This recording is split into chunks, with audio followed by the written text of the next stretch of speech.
ബഹുമാനപ്പെട്ട സക്കറിയ നബി അലൈഹിസ്സലാത്തു വസ്സലാം വർഷങ്ങളായി മക്കളില്ല. ബഹുമാനപ്പെട്ട സാലിഹിന് ബഹുമാനപ്പെട്ട സക്കറിയ നബി അലൈഹിസ്സലാത്തു വസ്സലാം വർഷങ്ങളായി മക്കളില്ലാതിരുന്ന ആ സക്കറിയ നബി അല്ലാഹുവിനോട് ദുആ ചെയ്തത് റബ്ബി ഹബ്ലി മിൻ ലദുൻക ദുർരിയതൻ ത്വയ്യിബ ഇന്നക സമീഉദ് ദുആ. ബഹുമാനപ്പെട്ട സക്കറിയ നബി അലൈഹിസ്സലാത്തു വസ്സലാം പറഞ്ഞു, നിന്റെ ഭാഗത്ത് നിന്ന് അല്ലാഹുവേ എനിക്കൊരു കാരുണ്യം, ഒരു മകൻ, അതാണോ പെണ്ണോ എന്നൊന്നല്ല അവിടെ. ഫഹബ്ലി മിൻ ലദുൻക വലിയാ യരിസുനി വയരിസു മിൻ ആലി യാഖൂബ് വജ്അൽഹു റബ്ബി റളിയാ വജ്അൽഹു റബ്ബി റളിയാ. മക്കളെ ചോദിക്കുക മാത്രമല്ല, ബഹുമാനപ്പെട്ട സക്കറിയ നബി അലൈഹിസ്സലാത്തു വസ്സലാം എനിക്കൊരു മക്കളെ താള്ള എന്ന് മാത്രമല്ല ചോദിച്ചത്, അല്ലാഹുവേ നീ എനിക്ക് നൽകുന്ന സന്താനത്തെ നീ തൃപ്തിപ്പെടണമേ നാഥാ, നീ ഇഷ്ടപ്പെടണമേ നാഥാ, നീ ഇഷ്ടപ്പെടുന്ന ഒരു സന്താനത്തെ നൽകണമേ അല്ലാഹ്. അല്ലാഹ് ഇഷ്ടപ്പെടണം. നമുക്ക് കുട്ടികളുണ്ടായിട്ട് നമ്മൾ ഇഷ്ടപ്പെട്ട മാത്രം പറ, അല്ലാഹ് ഇഷ്ടപ്പെടണം.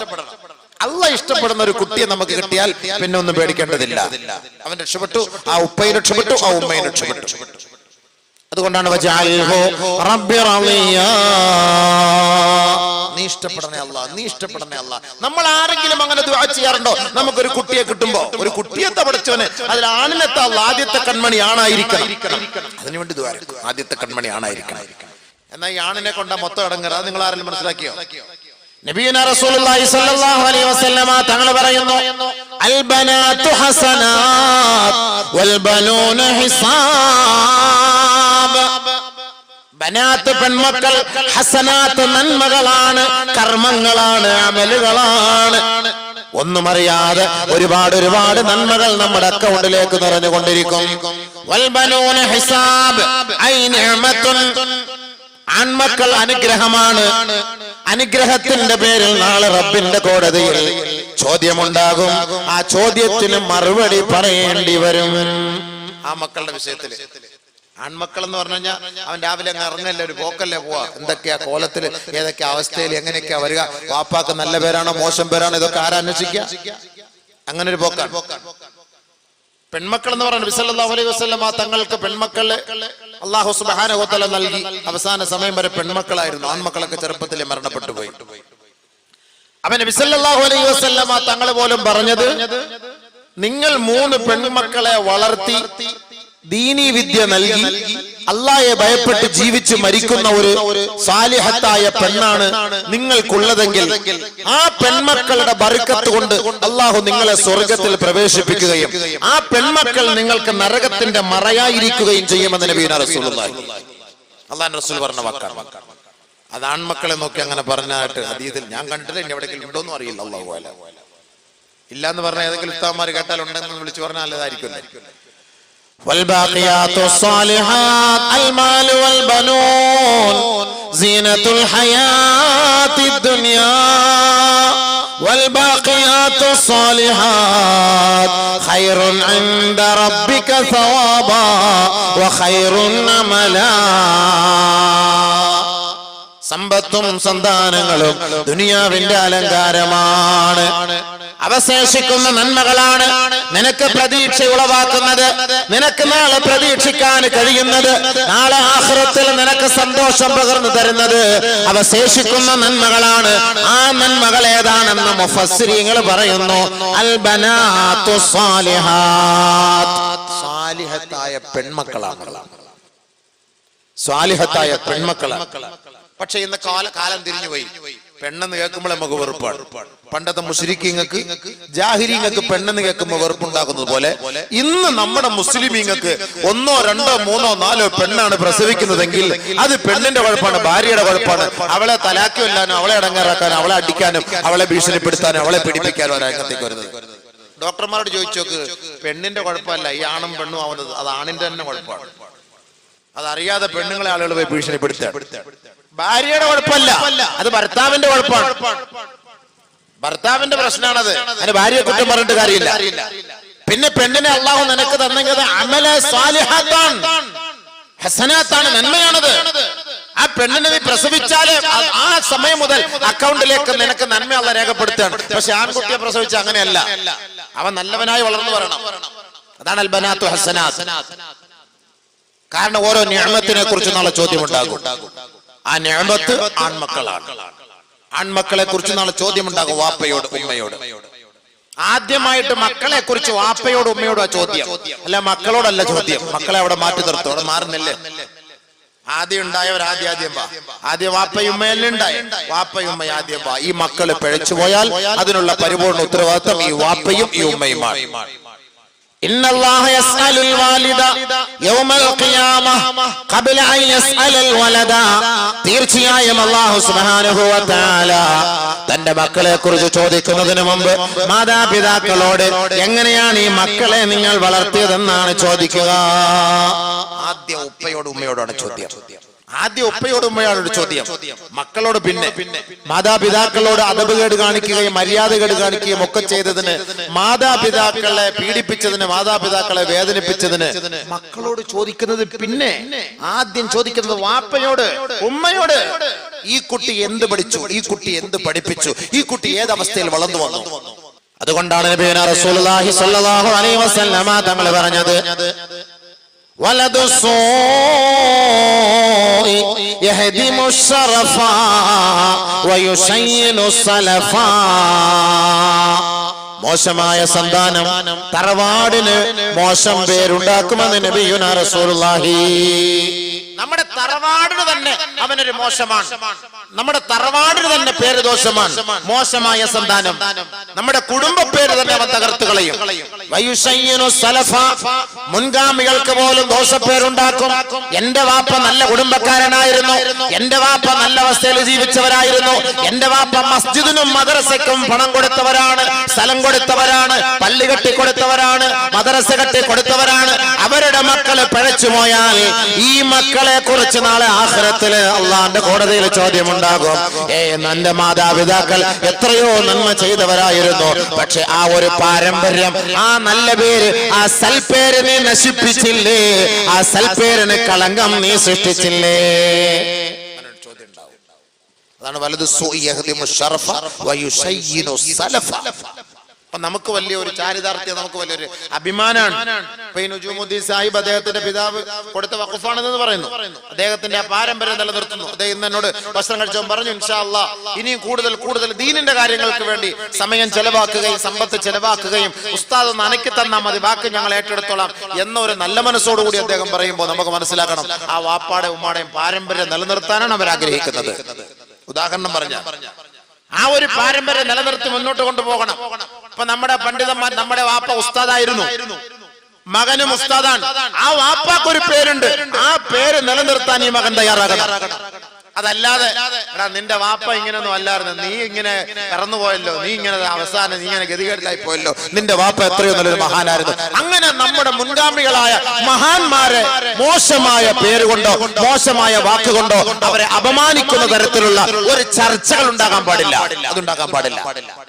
അങ്ങനെ വന്നാൽ വലദു സൂഇ യഹദിമു ശറഫ, നമ്മുടെ എല്ലാ അന്തസ്സും അഭിമാനവും ഈ മക്കൾ നശിപ്പിക്കുമെന്നാണ് നബിയുനാ റസൂലുള്ളാഹി തങ്ങൾ പറഞ്ഞത്, മോശമായ മക്കളാണെങ്കിൽ. അതുകൊണ്ട് നബിയുനാ റസൂലുള്ളാഹി സ്വല്ലല്ലാഹു അലൈഹി വസല്ലമ തങ്ങൾ പറഞ്ഞു, നിങ്ങൾ ദുആ ചെയ്യണേ ഒരു സാലിഹായ സന്താനത്തിന് വേണ്ടി. ഫഹബിലി മിൻ ലദുൻക വലിയാ. ഇബ്രാഹിം നബി അലൈഹി സ്വലാത്തു വസ്സലാം ദുആ ചെയ്തു. വർഷങ്ങൾക്ക് മുമ്പേ മഹാനായ ഇബ്രാഹിം നബി അലൈഹി സ്വലാത്തു വസ്സലാം പരിശുദ്ധമായ കഅബയുടെ പൂമുഖത്ത് വെച്ച് ചെയ്ത ദുആ എന്താണ്? അല്ലാഹുവേ വജ്നുബിനി വബനിയ അൻ നഅബുദൽ അസ്നാം. അല്ലാഹുവേ ഞങ്ങളെ ബിംബങ്ങളെ ആരാധിക്കുന്നവരാക്കുകയോ ഞങ്ങളുടെ സന്താന പരമ്പരകളെ നിന്നെ എതിർക്കുകയോ നിന്നെ ധിക്കരിക്കുകയോ ഇസ്ലാമിനെ തള്ളിപ്പറയുകയോ ചെയ്യുന്ന അഹങ്കാരികളും ധിക്കാരികളുമായ മക്കളാക്കി മാറ്റല്ലേ അല്ലാ. 5000 വർഷങ്ങൾക്ക് മുമ്പ് മഹാനായ ഇബ്രാഹിം നബി അലൈഹിസ്സലാത്തു വസ്സലാം തന്റെ മക്കളുടെ നന്മയ്ക്ക് വേണ്ടി കഅബയുടെ പൂമുഖത്ത് വെച്ച് ചെയ്ത ദുആയാണ്. ഇപ്പോഴാണ് നമുക്ക് ആ ദുആയുടെ എഫക്റ്റ് മനസ്സിലായത്. ഇബ്രാഹിം നബി അലൈഹിസ്സലാത്തു വസ്സലാം ചെയ്ത ദുആയിൽ ഒരു വാക്കുകൂടെ ചേർത്തിരുന്നു, വജ്നുബനി വബനിയ അൻ നഅബുദൽ അസ്നാം. അല്ലാഹുവേ, എന്നെയും എന്റെ മക്കളെയും ബിംബത്തെ ആരാധിക്കുന്നവരാക്കരുതേ അല്ലാഹ്. ബിംബത്തെ ആരാധിക്കുന്നതിൽ നിന്ന് രക്ഷപ്പെടുത്തണമേ അല്ലാഹ്. ബഹുമാനപ്പെട്ട ഇബ്രാഹിം നബി അലൈഹി സ്വലാത്തു വസ്സലാം അന്ന് അങ്ങനെ ദുആ ചെയ്തത് എന്തുകൊണ്ടാണെന്ന് ഇപ്പൊ മനസ്സിലാകുന്നു. ഇപ്പൊ നമ്മുടെ പെൺമക്കൾ ഒളിച്ചോടി പോകുന്നത് എങ്ങോട്ടാ പോകുന്നത്? ബിംബത്തിന്റെ മുന്നിൽ പോയി നിൽക്കുന്നു, ബിംബത്തിന്റെ മുന്നിൽ പോയി കൈകൂപ്പി നിൽക്കുന്നു. തലയിൽ തട്ടമിട്ടവളും പരത ധരിച്ചവളും നിഖാബിട്ടവളും എല്ലാം നിലവിളക്കിന്റെ മുന്നിൽ പോയി കൈകൂപ്പി നിന്നുകൊണ്ട് പരിശുദ്ധമായ ഇസ്ലാമിക ആശയ ആദർശങ്ങളെ കാലത്തിന്റെ ചവിട്ടുകൊട്ടയിലേക്ക് പുറംകാല് കൊണ്ട് വലിച്ചെറിയുന്ന നാണം കെട്ട വൃത്തികെട്ട ഗതികെട്ട മക്കളായി പഴച്ചുപോയി. ഇപ്പോഴാണ് മനസ്സിലാകുന്നത് ഇബ്രാഹിം നബി അലൈഹി സ്വലാത്തു വസ്സലാം അന്ന് മക്കള്, അല്ലാഹുവേ എന്റെ മക്കള് പിഴച്ചു പോകരുതേ പടച്ചവനെ, എന്റെ മക്കള് ബിംബാരാധകരാക്കരുതേ അല്ലാഹ് എന്ന് 5000 വർഷങ്ങൾക്ക് മുമ്പ് ദുആ ചെയ്തതിന്റെ യാഥാർത്ഥ്യം 21ാം നൂറ്റാണ്ടിൽ ഈ വർത്തമാന കാലഘട്ടത്തിൽ നമുക്ക് മനസ്സിലാകുന്നു. ഇപ്പോഴാണ് മനസ്സിലാകുന്നത് അല്ലെ? ഓടുമല്ലേ, ഒളിച്ചോടല്ലേ? എന്നാ ഓട്ട, എന്താ ഓട്ട ഓടുന്നേ? നമ്മുടെ താത്താമാര് വെറുതെ ഒന്നുമല്ല, പോയിട്ട് അങ്ങോട്ട് പോയിട്ട് നല്ല ഇന്നൊക്കെ നല്ല തലയിൽ തുണിയൊക്കെ ഇട്ട് നടന്ന വെള്ളക്ക് അവിടെ അങ്ങോട്ട് പോയി നിന്ന് ഏതെങ്കിലുമൊക്കെ ബിംബത്തിന്റെ മുന്നിൽ പോയി കൈകൂപ്പി നിന്നിട്ട് ഫോട്ടോ എടുത്തിട്ട് ഇങ്ങോട്ട് അയക്കും. വാപ്പാടെ നെഞ്ചിലോട്ട്, ഉമ്മാന്റെ നെഞ്ചിലോട്ട്. വാപ്പാന്റെ ഉമ്മാന്റെ നെഞ്ചിലല്ല നീ അയക്കുന്നത്, പരിശുദ്ധമായ ശരീഅത്തിന്റെ കടക്കലിൽ നീ കത്തിവെക്കുകയാണ്. നിന്നെ അല്ലാഹ് വിടൂല. അത് സംഭവിക്കണമല്ലോ. കാരണം നബി തങ്ങൾ ഒരു ഹദീസിൽ പറഞ്ഞു, നബിയുനാ ശഫീഉനാ റസൂലുള്ളാഹി സ്വല്ലല്ലാഹു അലൈഹി വസല്ലമ തങ്ങൾ പറയുകയാണ്, ലാ തഖൂമുസ്സാ ഹത്താ തഅബുദ നിസാ ഉമ്മത്തി അൽ-ലൗസാൻ ഔ കമാ ഖാല ഹബീബുനാ ശഫീഉനാ റസൂലുള്ളാഹി. ഖിയാമത്ത് നാൾ സംഭവിക്കുകയില്ല, എന്റെ സമുദായത്തിലെ ഒരു വിഭാഗം സ്ത്രീകൾ ബിംബങ്ങളെ ആരാധിക്കുന്ന ഒരു കാലഘട്ടം വരാതെ ലാ തഖൂമുസ്സാ, ഖിയാമത്ത് നാൾ സംഭവിക്കുകയില്ല എന്ന് ലോകത്തിന്റെ മുത്തേ മുഹമ്മദ് മുസ്തഫ. യാഥാർത്ഥ്യമല്ലേ? അല്ലാഹുവിന്റെ റസൂൽ പറഞ്ഞ യാഥാർത്ഥ്യമായില്ലേ? അതല്ല നമ്മൾ മനസ്സിലാക്കേണ്ടത്. അതാണ് നബി തങ്ങൾ പറഞ്ഞ വാക്കാണ്. ഇബ്രാഹിം നബി അലൈഹി സ്വലാത്തു വസ്സലാം അന്ന് ദുആ ചെയ്തു. ബഹുമാനപ്പെട്ട നബിയുനാ റസൂലുള്ളാഹി സ്വല്ലല്ലാഹു അലൈഹി വസല്ലം തങ്ങൾ പറഞ്ഞു, നാവ് കൊണ്ട് മൊഴി ചെയ്തു, നാവ് കൊണ്ട് മൊഴിഞ്ഞു. എന്താണ്? എന്റെ ഉമ്മത്തികളുടെ ഒരു വിഭാഗം പെണ്ണുങ്ങള് ബിംബത്തിന്റെ മുന്നിൽ പോയി നിൽക്കുന്ന ഒരു കാലം വരാതെ ഖിയാമത്ത് നാൾ സംഭവിക്കുകയില്ല. യാഥാർത്ഥ്യമായില്ലേ? ഖിയാമത്തിന് അടയാളമായി എന്റെ അർത്ഥം. മാത്രല്ല, നമ്മുടെ പെണ്ണുങ്ങളെ പരസ്യമായി റോഡിൽ നിന്ന് നട റോഡിൽ നിന്ന് നഗ്നത പ്രദർശിപ്പിക്കുകയും പരസ്യമായി ചുംബിക്കുകയും ആലിംഗനം ചെയ്യുകയും കെട്ടിപ്പിടിക്കുകയോ വൃത്തിഹീനമായ നിലപാടെടുക്കുകയും ചെയ്യുന്ന ഒരു കാലഘട്ടം എന്റെ സമൂഹം കാണാതെ ലോകം അസ്തമിക്കുകയില്ല. പരസ്യ ചുംബനം ഇന്നത്തെ കാലഘട്ടത്തിന്റെ ഏറ്റവും വലിയൊരു സുന്നത്താണ്. ഏറ്റവും വലിയ മുഴക്കം ഒഴിവാക്കാൻ പറ്റാത്തൊരു സുന്നത്താണ് പരസ്യ ചുംബനം. വാപ്പായും ഭയമില്ല, ഉമ്മായും ഭയമില്ല, ആരെയും ഭയമില്ല. വാപ്പ പോയിട്ട് ചോദിക്കാൻ പറ്റോ? വാപ്പ പോയിട്ട് ചോദിക്കാൻ പറ്റോ? എന്റെ മകൾ ഒളിച്ചോടിപ്പോയെങ്കിൽ ആ മകൾക്കെതിരെ, ആ മകൾക്ക് വേണ്ടി 10, 18, 20 വർഷം കഷ്ടപ്പെട്ട് ഭക്ഷണം കൊടുത്ത് ത്യാഗം സഹിച്ച പൊന്നുപ്പ കോടതിയിൽ പോയി കേസ് കൊടുത്ത്, കോടതിയിൽ കേസ് കൊടുത്തിട്ട് കോടതിയിൽ ജഡ്ജി വിളിക്കാണ്. വാപ്പായും വിളിക്കുന്നു, മകളെയും വിളിക്കുന്നു, കാമുകനെയും വിളിക്കുന്നു. എന്നിട്ട് എന്താ സംഭവിച്ചത്? കോടതിയിൽ ചോദിക്കുന്നു, ആരെ വേണം, ആരെ വേണം മോളെ, ആരെ വേണം? വാപ്പായെ വേണോ, രമേശ് ഏട്ടനെ വേണോ? ആരെ വേണം? എനിക്ക് രമേശ് ഏട്ടനെ മതി സാറേ, എനിക്ക് വാപ്പായെ വേണ്ട സാറേ, എന്നെ രമേശ് ഏട്ടന്റെ കൂടെ വിട്ടേരെ സാറേ, ഞങ്ങൾ തമ്മിൽ പണ്ട് മുതൽ ലവ് ആയിരുന്നു സാറേ. പോയില്ലേ? വാപ്പാക്കോലെ സ്ഥാനം ഉണ്ടോ? എടേ, അവിടെ എന്താ സംഭവിക്കുന്നത്? 18 വർഷം, 19 വർഷം, 20 വർഷത്തോളമായി തന്റെ കീഴിൽ തന്റെ തണലിൽ ജീവിച്ച് വളർന്ന പൊന്നോമന മോളാണ്. തഹജ്ജുദ് നമസ്കരിച്ചവളായിരിക്കാം, സുബഹി നമസ്കരിച്ചവളായിരിക്കാം, റമളാനിൽ നോമ്പെടുത്തവളായിരിക്കാം, പരിശുദ്ധമായ ഖുർആൻ പാരായണം നടത്തിയവളായിരിക്കാം, എത്രയെത്ര സുന്നത്ത് നോമ്പെടുത്തവളാണ്, എത്രയെത്ര സലാത്ത് ചൊല്ലിയവളാണ്, എത്രയെത്ര ദിക്ർ ചൊല്ലിയവളാണ്, എത്രയെത്ര മുസ്ലിം സഹോദരങ്ങളുടെ മജ്ലിസിൽ പങ്കെടുത്തവളാണ്, എത്ര വാങ്ങു കേട്ടവളാണ് എന്റെ പൊന്നുപെങ്ങളെ. ഒരു ദുർബല നിമിഷത്തിൽ പരിശുദ്ധ ശരീഅത്തിനെ നീ പണയപ്പെടുത്തിയിട്ട് ശിർക്കിനെയും കുഫ്റിനെയും ഇഷ്ടപ്പെട്ട് ഒളിച്ചോടി പോയില്ലേ? നിന്റെ ഉപ്പയെ നിനക്ക് വേണ്ട, നിന്റെ ഉമ്മയെ നിനക്ക് വേണ്ട. പരിശുദ്ധമായ ഇസ്ലാം എന്ന് പറയുന്ന തൗഹീദിന്റെ അടിസ്ഥാനത്തെ തകർത്തുകൊണ്ടല്ലേ നീ ഒളിച്ചോടിയത്? അല്ലാഹു പൊറുക്കില്ല പെങ്ങളെ, പൊറുക്കില്ല പെങ്ങളെ. ഈ ദുനിയാവിൽ വെച്ച് തന്നെ നീ നശിച്ചേ തീരുകയുള്ളൂ, നീ പുഴുത്തേ ചാവുകയുള്ളൂ, അതിൽ യാതൊരു സംശയവും വേണ്ട. കാരണം ഇസ്ലാമിനെ ആക്ഷേപിച്ചവളാണ്, സ്വന്തം മാതാപിതാക്കളുടെ കടക്കല് കത്തിവെച്ചവളാണ്. ആ മാതാപിതാക്കളുടെ ഹൃദയം ഇപ്പോഴും വേദനയിലാണ്, ഇപ്പോഴും അമ്പരത്തിലാണ്. സദാസമയം കണ്ണുനീരൊക്കിക്കൊണ്ടിരിക്കുന്ന ആ ഉമ്മാന്റെ കണ്ണുനീര് ഇടുത്തി പോലെ നിന്റെ നെറുകയിലേക്കാണ് ഇറങ്ങുന്നത് പെണ്ണെ. ഈ ദുനിയാവിൽ വെച്ച് തന്നെ നീ നികൃഷ്ടയായി ചാവുന്നത് ആ മാതാപിതാക്കൾ കാണും. എത്രയെത്ര സംഭവങ്ങളാണ് 21-ാം നൂറ്റാണ്ടിൽ നാം കണ്ടുകൊണ്ടിരിക്കുന്നത്. എന്നിട്ടും പഠിക്കാത്ത ഈ പെൺകുട്ടികളുടെ പോക്കെങ്ങോട്ടാണ്? അത് സംഭവിക്കണം, സംഭവിക്കണം. ലോകത്തിന്റെ മുത്തേ പഠിപ്പിച്ച വാക്കാണ്. പരസ്യമായി പെൺകുട്ടികൾ നടുറോഡിലേക്ക് ഇറങ്ങി വന്നുകൊണ്ട്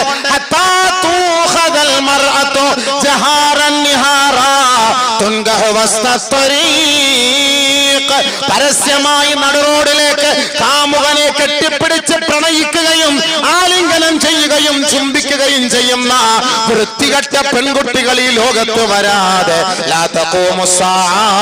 ലോകമസ്തമിക്കുകയില്ല. അല്ലാഹുവിന്റെ റസൂൽ പറയാത്ത ഒന്നും ഇവിടെ സംഭവിക്കാൻ പോയിട്ടില്ല. അല്ലാഹുവിന്റെ റസൂൽ പറഞ്ഞ വാക്കാണ് ദീന് തകർച്ചയുടെ അടയാളം. ദീനിന്റെ തകർച്ചയുടെ അടയാളമാണ് പെൺകുട്ടികൾ ഒളിച്ചോടി പോകുന്നതും ദീനി ബോധമില്ലാതെ പെണ്ണ് ജീവിക്കുന്നതും. പെണ്ണ് ആണുങ്ങൾ വഴിവിട്ട ജീവിതം നയിക്കുക ദീനിന്റെ തകർച്ചയുടെ അടയാളമാണ്. അബീ ഉമാമ റളിയല്ലാഹു അൻഹു റിപ്പോർട്ട് ചെയ്യുന്ന ഒരു ഹദീസ് കേട്ടോ. നബി സല്ലല്ലാഹു അലൈഹി വസല്ലം അല്ലാഹുവിന്റെ റസൂലിൽ നിന്ന് അദ്ദേഹം റിപ്പോർട്ട് ചെയ്യുകയാണ്. ഖാല റസൂലുള്ളാഹി സ്വല്ലല്ലാഹു അലൈഹി വസല്ലം, അല്ലാഹുവിന്റെ റസൂൽ പറയുകയാണ്, ഇന്നലിദ്ദീനി ഇഖ്ബാല വ ഇദ്ബാറാ. പരിശുദ്ധമായ ദീനിന് ഒരു ഉയർച്ചയുമുണ്ട്, പരിശുദ്ധമായ ദീനിന് ഒരു തകർച്ചയുമുണ്ട്. ദീന് ചിലപ്പോ ഗണ്യമായി ഉയരും, ചിലപ്പോ ദീന് തകർന്ന് താഴേക്കിടയിലേക്ക് പോകും. ഈ രണ്ട് രീതി ഉണ്ടാകും. നിങ്ങൾ പറഞ്ഞ വാക്കാണ്. ഇന്നലെ ഒന്നും പറഞ്ഞല്ല, 1400 വർഷം പഴക്കുള്ള ഹദീസാണ്. ഇന്നലെ ഇറങ്ങിയ പുതിയ ഹദീസ് ഒന്നുമല്ല, പഴക്കമുള്ള ഹദീസാണ്. നല്ലപോലെ മനസ്സിലാക്കും. അലാ ഇന്ന മിൻ ഇഖ്ബാലി ഹാദദ്ദീൻ, ഈ ദീനിന്റെ ഉയർച്ച എന്ന് പറഞ്ഞാൽ അൻ തഫഖഹൽ ഖബീലതു ബിയസ്രിഹാ ഹത്താ ലാ യബ്ഖാ ഫീഹാ ഇല്ലൽ ഫാസിഖു അവിൽ ഫാസിഖാനി ദലീലൈൻ. ഈ ദീനിന്റെ ഉയർച്ചയുടെ അടയാളം എന്ന് പറഞ്ഞാൽ ഒരു മഹല്ലിലെ, ഒരു നാട്ടിലെ മുഴുവൻ പേരും ഇൽമ് പഠിക്കലാണ്, ഫിഖ്ഹ് പഠിക്കലാണ്, ഖുർആൻ പഠിക്കലാണ്, ഹദീസ് പഠിക്കലാണ്. മുഴുവൻ പേരും, ഒരു മഹല്ലിലെ മുഴുവൻ പേരും ദീനി ബോധമുള്ളവരായിരിക്കും. ഇല്ലൽ ഫഖീഹു അവിൽ ഫഖീഹാൻ ഇല്ലൽ ഫാസിഖു അവിൽ ഫാസിഖാനി ദലീലൈൻ. ഒന്നോ രണ്ടോ വിവരമില്ലാത്ത വിഡ്ഢികളെ ആ മഹല്ലില് കാണുകയുള്ളൂ, ആ സമുദായത്തിൽ കാണുകയുള്ളൂ, ആ നാട്ടിൽ കാണുകയുള്ളൂ. ബാക്കിയുള്ള മുഴുവൻ പേരും ദീനീ ബോധമുള്ളവരാണ്. ഫഹുമാ ഇൻ തകല്ലമാ ഖഹറാ. ഈ ദീനീ ബോധമുള്ള മുഴുവൻ പേർക്കെതിരെ, ഭൂരിപക്ഷം വരുന്ന സമുദായത്തിനെതിരെ ദീനീ ബോധമില്ലാത്ത നാമധാരിയായ OBC മുസൽമാൻ അവർക്കെതിരെ ദീനിന്റെ വിഷയത്തിൽ സംസാരിച്ചാൽ ആ ഭൂരിപക്ഷം വരുന്ന മുസ്ലിം സമുദായവും ഇവരെ 8ന്റെ പണി കൊടുത്ത് അടിച്ചൊതുക്കുമത്രേ. ഭൂരിപക്ഷം മഹല്ലിലെ 98% പേരും. ഉദാഹരണം ചെറാവള്ളി മുസ്ലിം ജമാഅത്ത് ഉദാഹരണം പറയാം. മുസ്ലിം ജമാഅത്തിൽ നിയമം പാസാക്കി, കല്യാണത്തിന് വീഡിയോ പാടില്ല, DJ പാടില്ല, ഡാൻസ് പാടില്ല, ഗാനമേള പാടില്ല. 98% അംഗീകരിച്ചു ഖുലു തക്ബീർ അല്ലാഹു അക്ബർ. 2% മാത്രം വിഡ്ഢികൾ പറഞ്ഞു അതൊന്നും പറ്റില്ല, ഞങ്ങളുടെ കല്യാണത്തിന് ഞങ്ങളത് വെക്കും, ഞങ്ങളുടെ കല്യാണത്തിന് ഞങ്ങളത് വെക്കും. 2% മാത്രം. അപ്പോൾ ഈ മുഴുവൻ പേരും പറയും ജമാഅത്തിന്റെ തീരുമാനത്തിനെതിരാണ് നിങ്ങൾ പ്രവർത്തിക്കുന്നത്, അതുകൊണ്ട് നിങ്ങളെ ജമാഅത്തിൽ നിന്നും പുറത്താക്കും, നിങ്ങൾ മരിച്ചാൽ പോലും ഈ പള്ളി അടക്കൂല, തീർന്ന സംഭവം. 98% പേര് അവർക്കെതിരെ തിരിയും. ഇത് ദീനിന്റെ ഉയർച്ചയുടെ അടയാളമാണ് എന്ന് പറഞ്ഞാൽ ഇസ്ലാമിനെതിരെ ആരെങ്കിലും സംസാരിച്ചാൽ അതിനെ അടിച്ചു ഒതുക്കി കൈകാര്യം ചെയ്യാൻ ഈ ഉമ്മത്ത് ഒറ്റക്കെട്ടായി രംഗത്തേക്ക് വന്നാൽ ദീനിന്റെ ഉയർച്ചയുടെ അടയാളമാണ്. നമുക്ക് എന്തെങ്കിലും ജമാഅത്തിൽ ഒരു പുരോഗമനം, ജമാഅത്തിലൊരു നന്മ, ജമാഅത്തിലൊരു മദ്രസ, ജമാഅത്തിലൊരു സ്കൂള്, ജമാഅത്തിലൊരു ക്ലിനിക്ക്, ജമാഅത്തിൽ അതുപോലുള്ള നല്ല നല്ല സ്ഥാപനങ്ങൾക്ക് 98% ഓക്കെ പറഞ്ഞു, എല്ലാവരും ഒപ്പിട്ട് സ്വീകരിച്ചു, തക്ബീർ വിളിച്ചു. 2% മാത്രം എന്തിനാണ് ഇപ്പൊ സ്കൂള്? ഇഷ്ടം പോലെ സ്കൂൾ ഇവിടെ കിടക്കുമ്പോൾ ഇയാൾക്ക് ഇപ്പൊ 2 ചേരാവള്ളിയുടെ സ്കൂൾ ഉണ്ടാക്കേണ്ട കാര്യം എന്താ? ഇപ്പൊ എന്തൊരു മദ്രസയുടെ ആവശ്യം എന്താ? ഇപ്പൊ ഒരു ക്ലിനിക്കിന് ഇഷ്ടം പോലെ ആശുപത്രി കൂടെ കിടക്കുമ്പോ ഇപ്പൊ എന്തൊരു ഒരു ക്ലിനിക്കിന്റെ ആവശ്യമുണ്ടോ? ഇതൊക്കെ അധികം പറ്റില്ല, അധിക ചെലവല്ലേ? 2% അങ്ങനെ പറഞ്ഞാൽ 98% പേരും ഇവരെ പൊക്കിയെടുത്ത് നേരെ അടുത്ത കുളത്തിൽ കൊണ്ടുപോയിട്ടിട്ട് മണ്ണിട്ട് മുടിയാവുന്ന അവിടെ കിടക്കണം. 98% പറയുന്ന സ്ഥാപനം, അവിടെ ഉത്തരവാദിത്തം, അവിടെ വിജയം, അത് ദീനിന്റെ ഉയർച്ചയുടെ അടയാളമാണ്. നബി റസൂലുള്ളാഹി ഒറ്റക്കെട്ടായിട്ട് സമൂഹം നിൽക്കുന്നു, ദീനിന്റെ ഉയർച്ചയുടെ അടയാളമാണ്. ഈ ദീനിന്റെ തകർച്ചയുടെ അടയാളം, ദീന് നശിക്കുന്നു എന്നതിന്റെ അടയാളം എന്താണ്?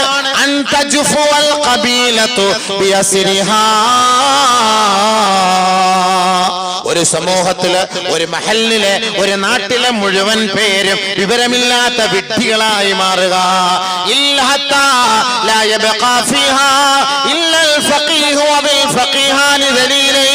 ആ മഹല്ലിൽ, ആ സമുദായത്തിൽ, ആ നാട്ടിൽ 1-2 ഫഖീഹായ പണ്ഡിതന്മാരൊഴികെ ബാക്കിയുള്ള ഭൂരിപക്ഷം പേരും വിവരമില്ലാത്ത വിഡ്ഢികളായിരിക്കും. ഒരു മഹല്ലിൽ 99%. ഞാൻ ഉദാഹരണം പറയണ ജേരാവള്ളി എന്ന് പറഞ്ഞിട്ടുണ്ട്. ജേരാവള്ളിക്കാരാ നിങ്ങൾ ധരിക്കല്ലേ, മനസ്സിലാക്കി തരാം. ഹദീസ് പറഞ്ഞ എന്റെ വ്യാഖ്യാനം മനസ്സിലാക്കി തരാൻ വേണ്ടി പറഞ്ഞെന്നാണ്. ഒരു മഹല്ലിലെ 98% പേര് വിഡ്ഢികൾ, വിവരമില്ല. മാഫി മാലു മാഫി ഐഷ യാ അല്ലാഹ്. ഒന്നുവെന്താ, വറലെന്താ, നിസ്കാരം എന്താ, ഇബാദത്ത് എന്താ, ഒന്നും അറിയില്ല. മനസ്സിലായില്ലേ? ഇന്നലെ ഒരു താത്ത ജുമാ നിസ്കരിപ്പിച്ച പോലെ രക്ഷപ്പെട്ടില്ലേ? കമ്മിറ്റിക്കാരൊക്കെ രക്ഷപ്പെട്ടില്ലേ? ഇനിയിപ്പോ ആദ്യമായിട്ട് നിങ്ങൾക്ക് പെണ്ണുങ്ങളെ ഇമാമായിട്ട് നിർത്താമല്ലോ, ആളുകൾ ഇഷ്ടം പോലെ കൂടും.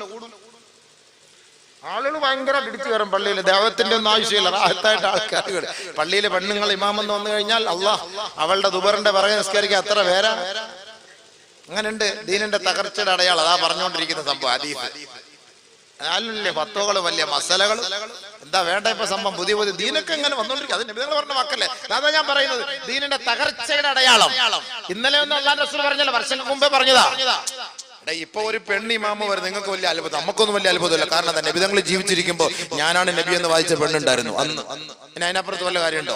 ഞാനാണ് നബി എന്ന് വാദിച്ച പെണ്ണ് അന്നത്തെ കാലത്ത് നബിതങ്ങൾ ജീവിച്ചിരിക്കുമ്പോ ഉണ്ടായിരുന്നു. പിന്നെ ഈ കാലത്ത് ഈ കോലത്ത് കെട്ടിക്കഴിഞ്ഞാൽ നമുക്കെന്തോ വലിയ കാര്യം. നിങ്ങൾ എന്തിനാ ഇതൊക്കെ വാട്സപ്പിൽ എടുത്തിട്ട് മറ്റുള്ളവർക്ക് അയച്ചു കൊടുക്കുന്നത്? ഇതൊക്കെ വെറും കുഫറും ശിർക്കും കാഫറെന്നും പറഞ്ഞ് തള്ളിക്കളയാനുള്ളതിന് നിങ്ങൾ ഇത് കാണാൻ പോകുന്ന എന്തിന്? നിങ്ങൾ ഇത് മറ്റുള്ളവർക്ക് അയച്ചു കൊടുക്കാൻ പോണ എന്തിന്? നിങ്ങളെ തന്നെ അടിക്കണോ ആദ്യം നല്ല മടൽ വെട്ടിയിട്ട്? നിങ്ങൾ മറ്റുള്ളവർക്ക് കാണിച്ചു കൊടുക്കല്ലേ? അപ്പോഴേ മനസ്സിലാക്കണം ഇത് ഇസ്ലാമിന് നിരക്കാത്ത വിരുദ്ധമായ കാഫറിന്റെ പരിപാടി. ഇതൊക്കെ നമ്മൾ ഇതിന് ചർച്ച ചെയ്യുന്നത്. മുസൈലബത്തുൽ കദ്ദാബിന്റെ കൂട്ടത്തിൽ പെണ്ണുങ്ങളടക്കം വാദിച്ചില്ലേ, ഞാനാണ് നബി, ഞാനാണ് നബി. നബി തങ്ങൾ എന്ത് ചെയ്ത് വാട്സാപ്പിൽ പിടിച്ചിട്ട് എല്ലാവർക്കും അയച്ചു കൊടുത്തു. നാട്ടിൽ വിളിങ്ങനെ വാദിക്കുന്നതാ, ഇവിളിങ്ങനെ വാദിക്കണം എന്ന് പറഞ്ഞു കൊടുത്തോ. നമ്മളെന്തിനാ പിന്നാലെ പോകുന്നത്? നമ്മളെന്തിനാ ഇത് ഷെയർ ചെയ്യുന്നത്? നമ്മളെന്തിനാ വലിയ ഹൈലൈറ്റ് ചെയ്യുന്നത്? കല്ലി വലിയ തള്ളിക്കളയണ്ടേ? കാഫറിന്റെ പരിപാടി ചെയ്യും. ആരെങ്കിലും അതിനൊരു മുസ്ലിയാർ മസല പറയാൻ പോകുന്നത്, എന്റെ പൊന്നു മൊയ്ലിയാരെ ഒരു വാട്സപ്പിനകത്ത് ആ മൊയ്ലിയാർ മസല ആരോടാ? ചാത്തപ്പനോടാ മൈസറെ കുറിച്ച് പറയുന്നത്? ചാത്തപ്പൻ മൈസറ ഇല്ല എന്ന് പറയുന്നത്, ചാത്തപ്പനോട് മൈസറെ കുറിച്ച് പറയേണ്ട കാര്യമുണ്ടോ? ഒരു മൊയ്ലിയാർ പോയിട്ട് പെണ്ണുങ്ങളുടെ മസല പറയുന്ന ജുമായില്ല, ആ മൊയ്ലിയാരെ ഒന്ന് കണ്ടിരുത്, നമുക്കൊന്ന് പറയാം, എന്റെ പൊന്നു മൊയ്ലിയാരൊക്കെ കുറെ ജോലിയില്ല, വല്ല ജോലിയുണ്ടോ? വെട്ടാൻ പോകുന്ന പോത്തിനോട് വേദോതാൻ പോയിരുന്നിട്ട് എന്ത് വേദോതാൻ? സല്ലല്ലാഹു അലൈഹി വസല്ലം തങ്ങൾ പറഞ്ഞ ഹദീസ് കേട്ടോ, അതാണ് അതിന്റെ ആധാരം, വേറൊന്നുമില്ല. അലാ വഇന്ന മിൻ ഇദ്ബാരി ഹാദാ ദീൻ, ഈ ദീനിന്റെ തകർച്ചയുടെ അടയാളം, ഈ ദീനിന്റെ നാശത്തിന്റെ അടയാളം, അൻ തജ്ഫുൽ ഖബീലതു ബിയസ്രിഹാ, ഒരു മഹല്ലത്തിലെ മുഴുവൻ പേരും തെമ്മാടികളായി മാറുക. ഇല്ലൽ ഫഖീഹു അവൽ ഫഖീഹാനി ദലീലൈൻ, ആ മഹല്ലിൽ 1-2 അല്ലെങ്കിൽ ന്യൂനപക്ഷമായ പണ്ഡിതന്മാര് മാത്രമേ ഉണ്ടാവുകയുള്ളൂ, വിവരമുള്ളവർ മാത്രമേ ഉണ്ടാവുകയുള്ളൂ. ബാക്കിയുള്ള ഭൂരിപക്ഷം പേരും വിഡ്ഢികളാണ്, തെമ്മാടികളാണ്, വിവരമില്ലാത്തവരാണ്. തകല്ലമാ ഖഹറാ വൽതുഹിദാ. ഭൂരിപക്ഷം വരുന്ന തമ്മാടികൾ ഇസ്ലാമിനെതിരെ ഒരു നിയമം കൊണ്ടുവന്നാൽ, മഹല്ലത്തിൽ ദീനിന് നിരക്കാത്ത ഒരു നിയമം കൊണ്ടുവന്നാൽ, ഈ ന്യൂനപക്ഷമായ പണ്ഡിത സഭ എഴുന്നേറ്റ് നിന്നതിനെ പ്രതികരിച്ചാൽ വൽതുഹിദാ, ഭൂരിപക്ഷം വരുന്ന വിവരമില്ലാത്തവരും ഈ ന്യൂനപക്ഷമായ പണ്ഡിതന്മാരെ അടിച്ചൊതുക്കുമെന്ന് നബിയുനാ റസൂലുള്ളാഹി. 98% പേരും ജമാഅത്ത് കമ്മിറ്റിയിൽ ഇരുന്നിട്ട് പറയാണ്, വെള്ളിയാഴ്ച ഒരു മ്യൂസിക് ഒക്കെ നല്ലതാണ്, ജുമാ കഴിഞ്ഞ ഉടനെ നമുക്ക് ഒരു കഥാപ്രസംഗം വയ്ക്കാൻ കുഴപ്പമൊന്നുമില്ല. അപ്പൊ ഒന്നോ രണ്ടോ മൊയ്ലിയാക്കന്മാർ കാണും അവിടെ മഹല്ല് ദീനി ബോധമുള്ള. ഇതൊന്നും ഇസ്ലാമിൽ നിരക്കാത്ത കാര്യങ്ങളാണ്, ഇത് പാടില്ലാത്ത കാര്യങ്ങളാണ്, ഹറാമത് പാടില്ല. 2-3 മൊയ്ലിയാക്കന്മാർ, അതിലെ കൂടെ 2 പേര്, ഇതിലെ കൂടെ 2 പേര് വന്നാൽ 2 മൊയ്ലും ബുക്ക് എടുത്ത് ഔലി കൊണ്ടുപോയി താത്തി അത് അവിടെ കിടന്നു. നിങ്ങൾ പറഞ്ഞ വാക്കാണ്. മൊയ്ലിയാരുടെ കാര്യം തീർന്നു, ആ പാവം പിടിച്ച തങ്ങളുടെയും കാര്യം തീർന്നു, അവിടുത്തെ ഏറ്റവും വലിയ ദീനി ബോധമുള്ള ആളുടെയും കാര്യം തീർന്നു. പിന്നെ ഇവർക്ക് ഇഷ്ടാനുസരിച്ച് എന്ത് തോന്നിയോ അസുദ്ധം മടിത്തരവും കാണിക്കാം, ആരും ചോദിക്കാനില്ല. ഇതാ ഇതിന്റെ അടയാളം, ദീനിന്റെ തകർച്ചയുടെ അടയാളം. അപ്പൊ എന്താ സംഭവിക്കുന്നത്? അങ്ങനെ തകരുന്നതിന്റെ അടയാളം എന്താണ്? നബിയുനാ റസൂലുള്ളാഹി സ്വല്ലല്ലാഹു അലൈഹി വസല്ലമ തങ്ങൾ പറയുകയാണ്, വയൽഅനു ആഖിറു ഹാദിഹിൽ ഉമ്മത്തി അവ്വലാ. ഈ സമുദായം, ഈ പിഴച്ചുപോയ വിഡ്ഢികളായ തമ്മാടിക്കൂട്ടങ്ങള് മുൻഗാമികളായ മഹാന്മാരെ, ആരിഫീങ്ങളെ, സാദാത്തുക്കളെ, ഔലിയാക്കന്മാരെ, ഒരുപാട് ഇസ്ലാമിക നിയമങ്ങളെ നമുക്ക് പഠിപ്പിച്ചു തന്ന നമ്മുടെ മഹത്തുക്കളെ തെറി പറയുകയും ശപിക്കുകയും അവരെ വേദനിപ്പിക്കുകയും ചെയ്യുമത്രേ നബിയുനാ ഹബീബുനാ റസൂലുള്ളാഹി. കുറെ മൈലാന്മാരുണ്ടാക്കി വെച്ചേക്കുന്ന കുറെ നിയമങ്ങൾ വയലെടുത്ത് വെച്ച് നോക്ക്. ഇവിടെ ഗാനമേള പാടില്ല, അവിടെ അത് പാടില്ല, ഇവിടെ ഇത് പാടില്ല. ഇവന്മാരൊക്കെ തീരുമാനിക്കും. ഒരു പാട്ട് കേട്ടപ്പോ നരകത്തിൽ പോകും. ഒരു പാട്ട് കേട്ടപ്പോ എന്താ പ്രശ്നം? അവരെ ഇവരൊക്കെ ശപിക്കും, മറ്റുള്ളവരെ ശപിക്കും, മുൻഗാമികളെ ശപിക്കും, നന്മ എഴുതി വെച്ച മുഴുവൻ പേരെ ശപിക്കും. അങ്ങനെ അവരുടെ നാവ് കൊണ്ട് ശാപം വ്യാപകമാകുമ്പോ എന്താണ് സംഭവിക്കുക? ഹത്താ യശ്റബൂ അൽ ഖംറ അലാനിയാ, പരസ്യമായി ലഹരി വസ്തുക്കൾ ഉപയോഗിക്കുകയും മദ്യക്കച്ചവടം നടക്കുകയും കുട്ടികളെല്ലാം മദ്യപാനത്താൽ അടിമകളായി മതോന്മത്തരായി ലക്കും ലഗാനുമില്ലാതെ നടക്കുന്ന കാലഘട്ടമായിരിക്കും. അത് ദീനിന്റെ തകർച്ചയുടെ അടയാളമാണ്. നബിയുനാ റസൂലുള്ളാഹി പരസ്യമായിട്ട് മദ്യം റോഡ് സൈഡിലൊക്കെ വിൽക്കാന്ന് ഇപ്പൊ ഗവൺമെന്റ് പുതിയ നിയമ തീരുമാനം. എവിടെ വേണമെങ്കിലും വിൽക്കാം, റോഡിൽ നിന്നൊന്നും മാറ്റാൻ പറ്റൂല. ചായക്കടയിലും വേണം. ചായ കുടിക്കണ്ടാത്തവര് ഇത് മതിയെങ്കിൽ ഇത് ആരെല്ലാം വന്ന് ചോദിച്ചാൽ പറയും ആ കട്ടൻ ചായ എന്നൊക്കെ പറഞ്ഞാൽ മതിയല്ലോ. സംഭവം ഞാനൊരു സുലൈമാനി അടിച്ചെന്നേ ഉള്ളു സംഭവം. അപ്പൊ അങ്ങനെ ദീനിന്റെ തകർച്ചയുടെ അടയാളം പരസ്യമായി മദ്യം. നമ്മുടെ ചെറുപ്പക്കാർ നമ്മുടെ കുട്ടികളൊക്കെ സ്കൂളിൽ പോകുമ്പോൾ ഒരു പൊതിക്കെട്ടുമായിട്ടാ പോകുന്നത്. എന്താ പൊതിക്കെട്ട്? ടിഫിനല്ല, ചാപ്പാടല്ല, എന്താ മറ്റേ സാധനം, നല്ല കിറങ്ങുന്ന സാധനം. ഐറ്റം ഇങ്ങനെ ഒന്ന് കറങ്ങും. പഠിപ്പിക്കും, സാർ അവിടെ പഠിപ്പിച്ചോണ്ടിരിക്കുമ്പോ ഇങ്ങനെ കറങ്ങി റാത്തി വെല്ലിക്കൊണ്ടിരിക്കുകയാണ്. ഇങ്ങനെ ഐറ്റമായിട്ടാ പോകുന്നത്. ഒറ്റയ്ക്ക് രാത്രി എവിടെയെങ്കിലും കുത്തിയിരിക്കും. ഒറ്റയ്ക്ക് ഉപ്പ പോയി അന്വേഷിക്കാറില്ല, മോനെ നീ എന്താ ഒറ്റയ്ക്കിരിക്കുന്നത്? ഉമ്മ അന്വേഷിക്കോ, നീ എന്താ അത്ര താമസിച്ചത്? എന്താ താമസിച്ചത്? 10 മണി 11 മണി രാത്രി പുറയിലേക്ക് വീട്ടിലേക്ക് കയറി വരുന്നത് 10-11 മണിക്കൊക്കെയാണ് വീട്ടിലേക്ക് വരുന്നത്. വാപ്പ അടിക്കാൻ മടിയെടുത്താൽ ഉമ്മ തടസ്സം നിൽക്കും. ചുമ്മാരി അവൻ അവിടെ പോയി ട്യൂഷന് പോയതാ, അല്ലെങ്കിൽ അവന്റെ കൂട്ടുകാരുടെ സംസാരം, നിങ്ങൾ അവനെ അടിക്കാതെ, ഈ പിഴപ്പിക്കുന്ന മൊത്തം തള്ള. അതാദ്യം മനസ്സിലായിക്കോ. ഈ കുട്ടികളെ പിഴപ്പിക്കുന്നതിൽ നല്ലൊരു പങ്ക് തള്ളക്കുണ്ട്. നല്ലപോലെ മനസ്സിലാക്കും. ഉദാഹരണം അടക്കം ഞാൻ പറഞ്ഞുതരാം, സമയമുള്ള പോലെ ഞാൻ പറഞ്ഞുതരാം, മനസ്സിലായിക്കോ. അപ്പൊ നബി സല്ലല്ലാഹു അലൈഹി വസല്ലം തങ്ങൾ പറഞ്ഞു, ദീന് തകർച്ചയുടെ അടയാളം പരസ്യമായിട്ട് മദ്യ കച്ചവടം നടക്കും, മദ്യം ഉപയോഗിക്കും. പരസ്യം മദ്യം മാത്രല്ല, ഹത്താ തമുറൽ മർഅതു ബിൽ ഖൗം, പെണ്ണുങ്ങളും പരസ്യമായി രംഗത്തേക്ക് വരുമത്രേ, പരസ്യമായി സ്ത്രീകൾ രംഗത്തേക്ക് വരുമത്രേ. ഫയഖൂമു ഫീഹാ ബഅ്ളുഹും, ഈ കലപ്പുവാലന്മാരിൽ ചില ആളുകൾ വെള്ളമടിച്ച് മതോന്മത്തരായി ഈ പെൺകുട്ടികളെ കടന്നു പിടിക്കാൻ വരുമത്രേ. ഫയഖൂമു ഫീഹാ ബഅ്ളുഹും ഫയർഫഉ ബിദൈലിഹാ കമാ യുർഫഉ ബിദനബിൻ നജാ, ആടിന്റെ വാല് പിടിച്ച് പിടിച്ചു പൊക്കുന്നത് പോലെ ഈ വിവരമില്ലാത്ത വിഡ്ഢികൾ പരസ്യമായ ഒരു പെണ്ണിന്റെ വസ്ത്രം പിടിച്ചു ഉരിയുകയും വസ്ത്രം പിടിച്ചു ഉയർത്തുകയും ചെയ്യുന്ന ഒരു കാലം എന്റെ സമൂഹം കണ്ടാൽ ഇന്നമിൻ ഇദ്ബാരി ഹാദദ്ദീൻ, ഈ ദീനിന്റെ തകർച്ചയുടെ അടയാളമാണ് നബിയുനാ റസൂലുള്ളാഹി. ദീനിന്റെ തകർച്ചയുടെ അടയാളമാണ്. അതല്ലേ നടക്കുന്നത്? അതല്ലേ ഇന്ന് നടക്കുന്ന അതല്ലേ സംഭവം? പരസ്യമായിട്ട് പെണ്ണുങ്ങൾ രംഗത്തേക്ക് ഇറങ്ങി വസ്ത്രം ഉണ്ടോ, വസ്ത്രം ഇല്ലയോ, വസ്ത്രം ഉള്ളത് തന്നെ ഇല്ലാത്തതുപോലെ വല്ലാത്ത കോലത്തിലാണ് നമ്മുടെ പെണ്ണുങ്ങളൊക്കെ ഇറങ്ങി നടക്കുന്ന യാത്ര. അപ്പൊ നമ്മൾ മനസ്സിലാക്കേണ്ട എന്താ? ബീച്ചിൽ പോയി നോക്ക്, അവിടെ താത്തമാർ അവിടെയും കാണും ബർക്കത്തിന്. ബൈക്കിൽ പോകുമ്പോ നോക്ക്, ബർക്കത്തിൽ പിറകിയിരിക്കും, ഫ്രണ്ടിലോട്ട് അവന് ബർക്കത്ത് ഇറങ്ങിക്കോട്ടെ എന്ന് പറഞ്ഞിട്ട്.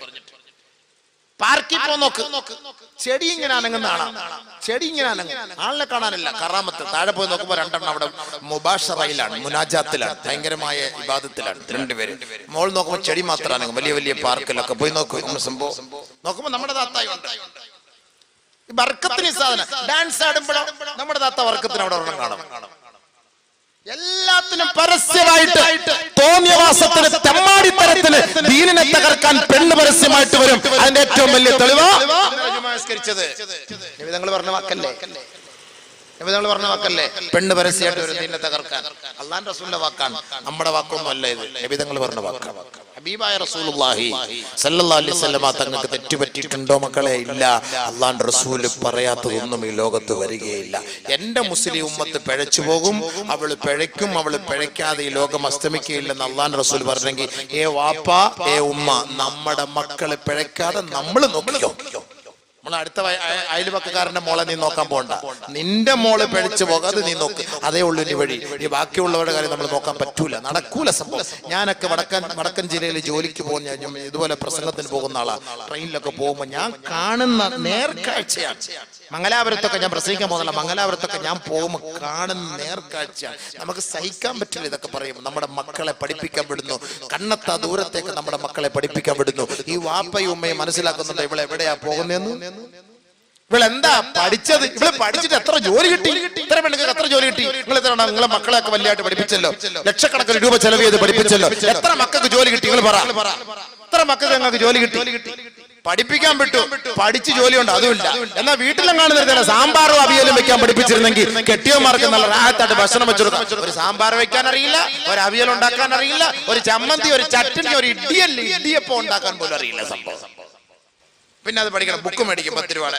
ഇഡ്ഡലി ഉണ്ടാക്കുന്നത് എങ്ങനെയാണ്, ചട്നി ഉണ്ടാക്കുന്നത് എങ്ങനെയാണ്, ഉണക്ക കൊഞ്ചു വെച്ച് ചമ്മന്തി അരയ്ക്കുന്നത് എങ്ങനെ, അതെങ്കിലും ഈ ഉമ്മ പഠിപ്പിച്ചിരുന്നെങ്കിൽ ഈ ഭർത്താവിന് റാഹത്തായി പോകുമായിരുന്നു. പഠിത്തത്തോടെ പഠിത്തം, എപ്പോ നോക്കിയാലും പഠിത്തം, അവിടെ പഠിത്തം, ഇവിടെ പഠിത്തം, മുകളിലിരുന്ന പഠിത്തം, രാത്രി പഠിത്തം, 12 മണിക്ക് പഠിത്തം, അവസാനം ഡിഗ്രി എടുക്കാൻ രണ്ടുപേരും കൂടെ ഒളിച്ചോടി കൽക്കട്ടയിലെത്തി ഡിഗ്രിക്ക്. ലാസ്റ്റ് അവിടെ എത്തി പഠനം, രണ്ടുപേരുടെയും പഠനം അവിടെ എത്തി. ഇതല്ലേ സംഭവിക്കുന്നത്, ഇന്ന് സംഭവിച്ചുകൊണ്ടിരിക്കുന്നു. അതല്ലേ വാപ്പ, നിങ്ങൾക്ക് ഉത്തരവാദിത്തം. നിങ്ങളുടെ മോളെ നിങ്ങൾക്കൊരു കണ്ണ് ആ മകളിലേക്ക് ഒന്ന് നീട്ടിക്കൂടെ? എവിടെയാണ് നിങ്ങളുടെ മകള് പഠിക്കാൻ പോകുന്നത്? നിങ്ങളൊരു മഫ്തി വേഷത്തില് നിങ്ങളുടെ മകള് പഠിക്കുന്ന കോളേജിന്റെ പരിസരത്ത് നിങ്ങൾക്കൊന്ന് പോയിക്കൂടെ?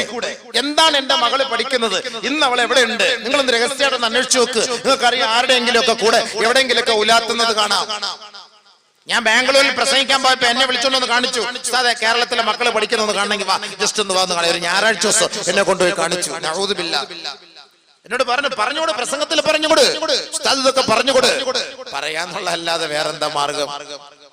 അവരവരുടെ മക്കളെ അവരവരല്ലേ നോക്കണ്ട, നമുക്ക് വല്ല ഉത്തരവാദിത്വം ഉണ്ടോ? നമ്മളെന്ത് നോക്കാൻ? നമ്മൾ ഈ പ്രസംഗിക്കാനുള്ള അതീതും ആയത്തുകളൊക്കെ പറഞ്ഞു കൊടുക്കുക. വാപ്പ ശ്രദ്ധിക്കും, ഉമ്മ ശ്രദ്ധിക്കേ. നബിയുനാ സഫീന റസൂലുള്ളാഹി സ്വല്ലല്ലാഹു അലൈഹി വസല്ലമ തങ്ങൾ പറയുകയാണ്, വൈലുൽ ലിഔലാദി ആദമ മിൻ ആബായിഹിം.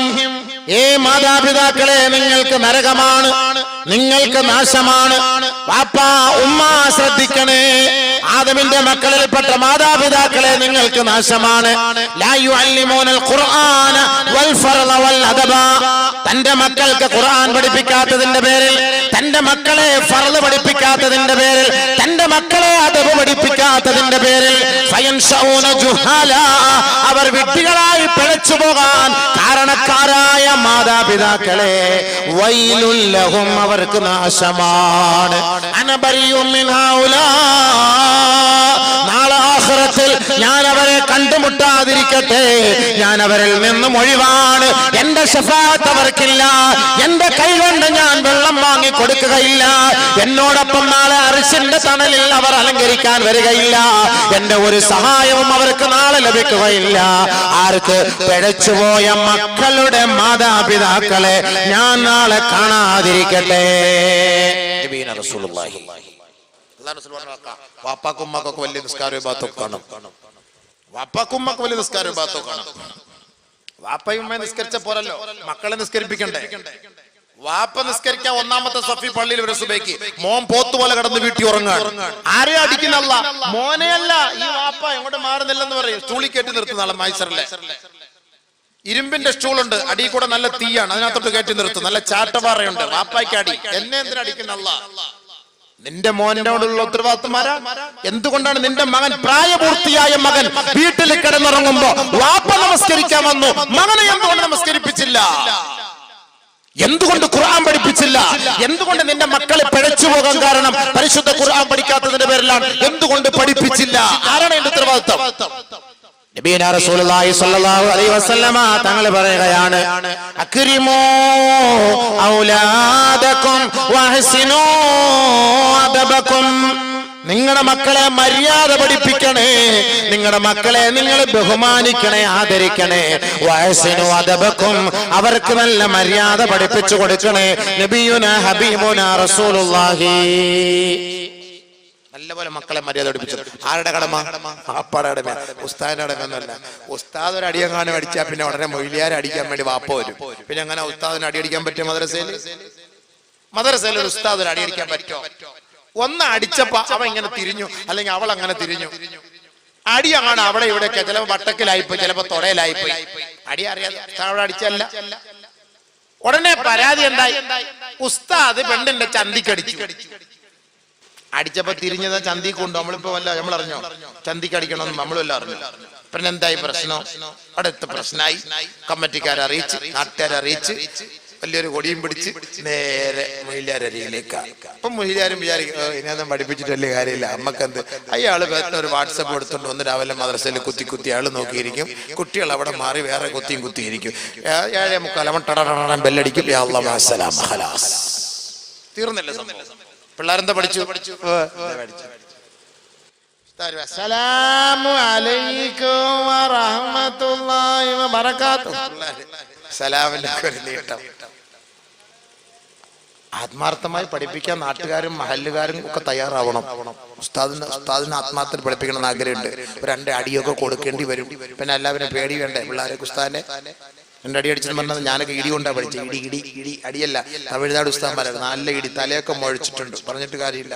അന്ന് ഞാൻ ഓർത്തു, അൽഹംദുലില്ലാ, അന്ന് ഇറങ്ങി ഓടിയതാ മദ്രസേന്ന്. പിന്നെ വാപ്പ അവിടെ നിന്ന് 2 ഇടി ഇടിച്ച് വീണ്ടും ഇങ്ങോട്ട് കൊണ്ടാക്കും. അവസാനം ഞാൻ വാപ്പാട് പറഞ്ഞു, വാപ്പ ഒന്ന് പറയണേ ഇതുപോലെ ഉസ്താദ് ഇടിക്കുന്നു. ഉസ്താദത്ത് പറഞ്ഞു, ഉസ്താദ് ഇടിക്കാതെ. ഞാൻ അവന്റെ ഉസ്താദ്, യാ അല്ലാഹ് ഖലാസ് തീർന്നു, അവിടെ കടന്നു പോയി. ഞാൻ അവന്റെ ഉസ്താദ് എന്ന് പറഞ്ഞപ്പോ പിന്നെ വാപ്പൊന്നുമില്ല. എന്നാൽ ഉസ്താദന്മാരുടെ ആദരവും ബഹുമാനമൊക്കെ ഉള്ള പണ്ഡിത വാപ്പാമാരൊക്കെ അങ്ങനെ പറയും. ഇന്നാണെങ്കിൽ അവനെ പഠിപ്പിക്കണ്ടെന്ന് പറയും. പഠിക്കണ്ട, നീ പഠിക്കണ്ട മോനെന്ന് പറയും. ഉസ്താദ് ഒരു അടിയടിച്ച പ്രശ്നം. കോളേജിൽ പോകുമ്പോ നാട്ടുകാർ കൂമ്പിനിട്ട് അടിക്കുന്നേ. അല്ലോ, അവന്റെ അടിവയറൊക്കെ മുട്ടാലോ വെച്ച് ഇടിച്ച് പഴുപ്പ മൂത്രത്തിൽ കൂടെ പോകുന്നത്. പഴുപ്പ് ഷാർജ ജ്യൂസ് പോകുന്ന പോലെയാ പോകുന്നത്. വാപ്പാക്ക് ഉത്തരവാദിത്തമുണ്ടോ? ഉമ്മ ആരോട് പോയി ചോദിക്കും? കോളേജിൽ എന്താ ഇടിക്കുന്നത്? രാഷ്ട്രീയം, കോളേജിൽ രാഷ്ട്രീയം കളിച്ചിട്ട് തമ്മിലടിയാ, ഭയങ്കര അടിയാണ്. മക്കള് ചാവുന്നു, വല്ല അറിയുന്നുണ്ടോ? ഉസ്താദ് ഒരു അടി അടിച്ചപ്പോ നിങ്ങൾക്ക് പ്രശ്നമായി. അദബിന് വേണ്ടി അടിച്ചതാണ്, മര്യാദയ്ക്ക് വേണ്ടി അടിച്ചതാണ്, ഖുർആൻ പഠിക്കാത്തതിന്റെ വേണ്ടി അടിച്ചതാണ്, അല്ല മറ്റൊന്നുമല്ല. നമ്മൾ ചിന്തിച്ചില്ല. എന്നാൽ കോളേജിൽ പോകുമ്പോ കോളേജിൽ കൂട്ടുകാർ തമ്മിൽ അടിയിടിയും. ഇന്നലത്തെ പത്രത്തിൽ കണ്ടു, 8 വർഷത്തോളം ഒരേ കൂട്ടുകാർ, 8 വർഷത്തോളം ഒരേ കൂട്ടുകാർ സെൽഫിയുടെ വിഷയത്തിൽ സ്വന്തം കൂട്ടുകാരൻ അടുത്ത കൂട്ടുകാരനെ കുത്തിക്കൊന്നു. സെൽഫി എടുത്തപ്പോ അതിനകത്ത് എഴുതിന തമാശ. അപ്പൊ ആ തമാശ ഞാനാണ് നീയാണ് എന്നുള്ള ആ ചർച്ച, വെറുതെ ഒരു ചുമ സാധാ ഒരു ചർച്ച. ആ ചർച്ചയിൽ 8 വർഷം ഒരേ കൂട്ടുകാർ, കളിക്കൂട്ടുകാർ, അവരിൽ ഒരാള് അടുത്ത കൂട്ടുകാരനെ കുത്തിക്കൊന്നു. പോയത് പോയില്ലേ, ആരോട് മറുപടി പറയാൻ, ആരോട് പോയി ചോദിക്കാൻ, ആരും ഉത്തരവാദിത്തം പറയാൻ? നമ്മൾ ചിന്തിച്ചു നോക്ക് സുഹൃത്തുക്കളെ. ഇൽമ പഠിക്കാൻ വേണ്ടി ഒരു ഉസ്താദ് ഒരു അടിയടിക്കുമ്പോ അൽഹംദുലില്ലാഹ് പഠിക്കാനല്ലേ, ഖുർആൻ പഠിക്കാത്തതിന് വരില്ലേ? അതുകൊണ്ടാണ് നബി റസൂലുള്ളാഹി സ്വല്ലല്ലാഹു അലൈഹി വസല്ലം തങ്ങൾ പറയുകയാണ്, മാതാപിതാക്കളെ നിങ്ങൾ ശ്രദ്ധിക്കണേ.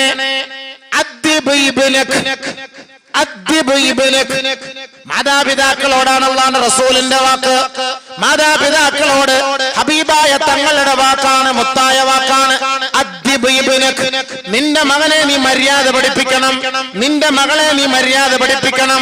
ഫൈന്നക മസ്ഊലുൻ അൻഹു, നാളെ ആഖിറത്തിൽ നിന്റെ മക്കളെ കുറിച്ച് നിന്നോട് ചോദ്യമുണ്ടാകും. എന്താണ് ചോദ്യം? മാദാ അദ്ബതഹു വമാദാ അല്ലംതഹു, എന്താണ് നിന്റെ മക്കളെ നീ ദുനിയാവിൽ പഠിപ്പിച്ചത്, എന്ത് മര്യാദയാണ് നിന്റെ മക്കൾക്ക് നീ പകർന്നു നൽകിയത്? നാളെ ഓരോ മാതാപിതാക്കളോടും ഇതിനെക്കുറിച്ച് ചോദിക്കാതെ ഒരു വാപ്പാന്റെ ഒരു ഉമ്മാന്റെ പാദം നാളെ ചലിപ്പിക്കാൻ കഴിയുകയില്ല എന്ന് കമാ ഖാല ഹബീബുനാ റസൂലുള്ളാഹി സ്വല്ലല്ലാഹു അലൈഹി വസല്ലം. ചലിപ്പിക്കാൻ പറ്റൂല, ചലിപ്പിക്കാൻ പറ്റൂല. വാപ്പയെ വിളിച്ചു നിർത്തും. എന്താ പഠിപ്പിച്ചേ? ബിഎഡ് പഠിപ്പിച്ചല്ല, ബിടെക് പഠിപ്പിച്ചല്ല, എംടെക് പഠിപ്പിച്ചല്ല, എംഎ പഠിപ്പിച്ചല്ല, ഉമ്മായെ തല്ലിച്ചല്ല. ഖുർആൻ ഞാൻ പഠിക്കാൻ പറഞ്ഞ് മദ്രസയിൽ പോയിരുന്നു. രാവിലെ 7 മണിക്ക് പോകും, 7:35 തിരിച്ചു വരും. ഒന്നും പറയാൻ പറ്റിയില്ല, പഠിക്കൊന്നുമില്ല. ഉസ്താദന്മാർ 2 ദിവസം ഉസ്താദ് ലീവ്, 3 ദിവസം മുക്കറിയായിരുന്നു എടുത്തോണ്ടിരുന്ന. അയാൾക്ക് വലിയ സുഹൃത്തൊന്നും ഓതാൻ അറിയില്ല. അങ്ങനെ ചെറിയ ചെറിയ സുഹൃത്തുള്ള നാളെ പരാതി പറയുന്നല്ല. എന്തുകൊണ്ട് പഠിപ്പിച്ചില്ല? സാഹചര്യമുണ്ട്, എല്ലാ സൗകര്യങ്ങളുമുണ്ട്, പഠിപ്പിക്കാനുള്ള വഴികളെല്ലാം ഉണ്ട്. എന്തുകൊണ്ട് എന്റെ മക്കളെ പഠിപ്പിച്ചില്ല? ഹൈടെക് മദ്രസ പണിഞ്ഞ് 12ാം ക്ലാസ് വരെ പഠിപ്പിക്കണം. നമ്മുടെ ഇവിടെയൊക്കെ 6, 7 ക്ലാസ് ഒക്കെ ആകുമ്പോഴത്തേക്ക് പെൺകുട്ടി പ്രായപൂർത്തിയാകുമ്പോഴത്തേക്ക് ഇനി അങ്ങോട്ട് വിടുന്നത് ശരിയല്ല, ഇനി ഹറാം ഇൽമു പഠിക്കല്. മറ്റേത് പഠിക്കാൻ പറ്റും, സ്കൂളിലും കോളേജിലൊക്കെ മറ്റവന്മാരുടെ മടി കയറി ഇരുന്നുകൊണ്ട് പഠിക്കാം, അത് കുഴപ്പമില്ല, അതൊന്നും പ്രശ്നം, അതൊക്കെ ഹലാല ജായിസ. പക്ഷെ മദ്രസ ഇൽമൊന്നും പഠിക്കാൻ പാടില്ല. അയത് വന്നു കഴിഞ്ഞു, പ്രായപൂർത്തി എത്തിക്കഴിഞ്ഞു, പിന്നെ പഠിക്കാൻ പാടില്ല. നമ്മൾ വടക്കോട്ടൊക്കെ ഒന്ന് പോയി നോക്ക്, ഹൈടെക് മദ്രസകളാണ്, ഹൈടെക് മദ്രസ, ഹയർ സെക്കൻഡറി മദ്രസകളാണ്. മദ്രസയുടെ പേര് തന്നെ അങ്ങനെയാണ്. 10ഉം 12ഉം ക്ലാസ് വരെ വലിയ വലിയ പെൺകുട്ടികൾ പരദയിട്ടിട്ട് പഠിക്കാൻ പോകുന്നു, ഇൽമു പഠിക്കാൻ പോകുന്നു. ഇവിടെ ഇപ്പൊ നമ്മൾ 5ഓ 6ഓ ക്ലാസ് വരെ പഠിച്ചിട്ട് ഈ മക്കൾക്ക് എന്തറിയാം? 5 ക്ലാസ് 6 ക്ലാസ് വരെ പഠിച്ച് എന്തറിയാം? 10 ക്ലാസ് 11 ക്ലാസ് 12ാം ക്ലാസ് ഒക്കെ പഠിച്ചിട്ട് ഖുർആൻ നല്ലപോലെ പഠിച്ച് അതിന്റെ അർത്ഥം വെച്ച് പരിശുദ്ധമായ ദീനിന്റെ നിയമങ്ങളെ പഠിച്ച് ഫിഖ്ഹുകൾ പഠിച്ച് ഒരു പെണ്ണിന്റെ ജീവിതത്തിൽ അവൾ വഹിക്കേണ്ട കർമ്മങ്ങൾ എന്തെല്ലാമാണ്, ഹൈദ് വന്നാൽ എന്ത് ചെയ്യണം, പ്രസവിച്ചാൽ എന്ത് ചെയ്യണം, നിഫാസ് വന്നാൽ എന്ത് ചെയ്യണം, വൈവാഹിക ജീവിതം എങ്ങനെയായിരിക്കണം, അയൽപക്ക ബന്ധം എങ്ങനെയായിരിക്കണം, മാതാപിതാക്കളുടെ ബന്ധം എങ്ങനെയായിരിക്കണം, ഒരു ഭർത്താവിനുള്ള കടമ എന്തായിരിക്കണം, ഇത് പൂർണ്ണമായിട്ട് പഠിപ്പിച്ചു കൊടുക്കുന്നതിന് മുമ്പേ അവളെ പറഞ്ഞു വിടല്ലേ. ഇവിടെ എത്രാം ക്ലാസ് വരെ ഉണ്ട് ഉസ്താദേ? 10. അൽഹംദുലില്ലാ, ചില സ്ഥലങ്ങളിലൊക്കെ 10, 12 വരെയും പോണം. പൂർണ്ണ സംരക്ഷണത്തോടു കൂടി നമ്മൾ പഠിക്കണം, പഠിപ്പിക്കണം. അൽഹംദുലില്ലാ, കുട്ടികൾക്ക് ഇൽമു വരട്ടെ. എന്താ പഠിച്ചത്, എന്താ പഠിപ്പിച്ചെന്നുള്ള ചോദ്യം ഉണ്ടാവുമല്ലോ. എന്താ പഠിപ്പിച്ചത്? അതുകൊണ്ട് വാപ്പയോടാണ് ചോദിക്കുന്നത്. അതുകൊണ്ട് നബി റസൂലുള്ളാഹി സ്വല്ലല്ലാഹു അലൈഹി വസല്ലം തങ്ങളുടെ മാതാപിതാക്കൾക്ക് ഒരു ഉപദേശം നൽകുകയാണ്. ഒരു കുട്ടി ജനിച്ചാൽ നല്ലപോലെ ശ്രദ്ധിക്കണം. വാപ്പ ഉമ്മ ഇനി എന്ത് മക്കളെയൊക്കെ കെട്ടിച്ചു വിട്ട് ഇനിയിപ്പൊ എന്താ കുട്ടി ജനിക്കാനാ? അവർക്കെങ്കിലും ജനിക്കുമെങ്കിൽ ഇനിയെങ്കിലും പറഞ്ഞുകൂടാ. അല്ലാണ്ട് ഇപ്പൊ വേറെ നമുക്ക് ഇനി എന്തോ ജനിക്കാനാ? ജനിക്കില്ല എന്നൊന്നും പറയണ്ട. 70 വയസ്സൊക്കെ ആയാലും ജനിക്കില്ല.